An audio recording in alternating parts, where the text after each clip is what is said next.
सेठ सोहनलाल बहुत ही कंजूस था, इसलिए कोई भी नौकर उसके पास काम करना पसंद नहीं करता था। और यदि कोई नौकर काम पर लग भी जाए तो ज्यादा दिन तक टिक नहीं पाता था। एक दिन सेठ जी, मैं दूर गांव से आया हूँ, कोई काम मिल जाए तो आपकी बड़ी मेहरबानी होगी। काम तो बहुत है करने के लिए, पर मेरे यहाँ नौकरी करने के कुछ नियम हैं। तुम्हें मेरी 3 शर्तें माननी होंगी। कौन सी 3 शर्तें सेठ जी? देख, मेरी पहली शर्त है कि दिन भर तुझे एक ही समय भोजन मिलेगा। मेरी दूसरी शर्त है, पूरे 1 साल तक यदि तूने मेरे किसी भी काम को करने से मना किया तो मैं तेरी पूरे साल की आधी पगार काट दूंगा। और मेरी तीसरी और आखिरी शर्त है कि मैं तुझे कभी नौकरी छोड़ने के लिए नहीं कहूँगा, पर तूने खुद ये नौकरी छोड़ने के लिए कहा तो तुझे अपने नाक और कान कटवा कर यहाँ से जाना होगा। मुझे आपकी सारी शर्तें मंजूर है, मैं ये नौकरी करने के लिए तैयार हूँ।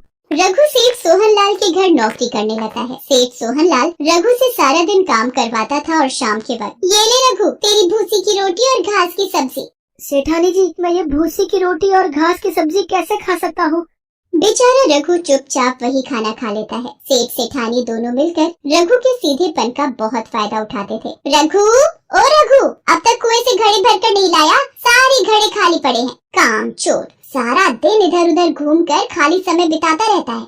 रघु, अगर तूने काम ठीक से नहीं किया तो तेरी पगार काट कर देने में मुझे देरी नहीं लगेगी। मैंने तुझे पहले ही कहा था कि मेरे किसी काम को नहीं किया तो मैं तेरी आधी पगार काट लूंगा।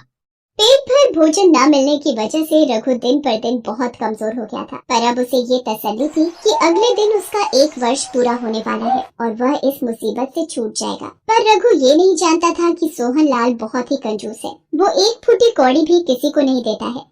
अब वक्त आ गया है इस नौकर पर भी तरकीब आजमाने का। कल ये मेरे से पगार मांगेगा, आज इसे वो 3 काम देने ही होंगे जो ये नहीं कर पाएगा, और मैं बिना पगार दिए इसे यहाँ से रफा दफा कर दूंगा। रघु, ओ रघु, इधर आ। सेठ जी, आपने मुझे बुलाया? रघु, मैं तुझे 3 काम दे रहा हूँ जो जरूरी पूरे करने हैं, क्योंकि कल तेरा 1 वर्ष पूरा हो जाएगा, फिर तू भी यहाँ से चला जाएगा तो मैं ये काम नहीं करवा पाऊंगा। कोई बात नहीं, बस ये 3 काम जल्दी से निपटा देता हूँ, बस कल तक की ही तो बात है। सेठ जी बताइए क्या काम करना है, मैं जल्दी से कर देता हूँ।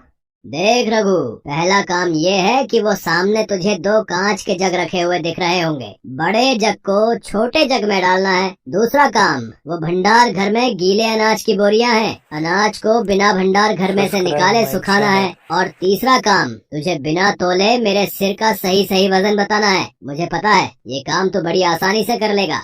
पर सेठ जी, ये काम करना तो बहुत मुश्किल है, मैं ये काम नहीं कर पाऊंगा, और वैसे भी मेरा 1 ही दिन का काम बचा है। आप मुझे कोई और काम दे तो मैं कर लूंगा। अगर ये काम नहीं कर सकता तो अपने नाक कान कटवा कर आधी पगार ले और शर्त के अनुसार नौकरी छोड़कर चला जा। रघु कंजूस सेठ सोहनलाल के जाल में फंस चुका था। उसके पास अब कोई रास्ता नहीं बचा था। जो काम सेठ सोहनलाल ने उसे दिए थे वो वह कर नहीं सकता था। भोले भाले रघु ने अपने नाक और कान काट कर आधी पगार ली और दुखी मन से अपने गांव वापस चला।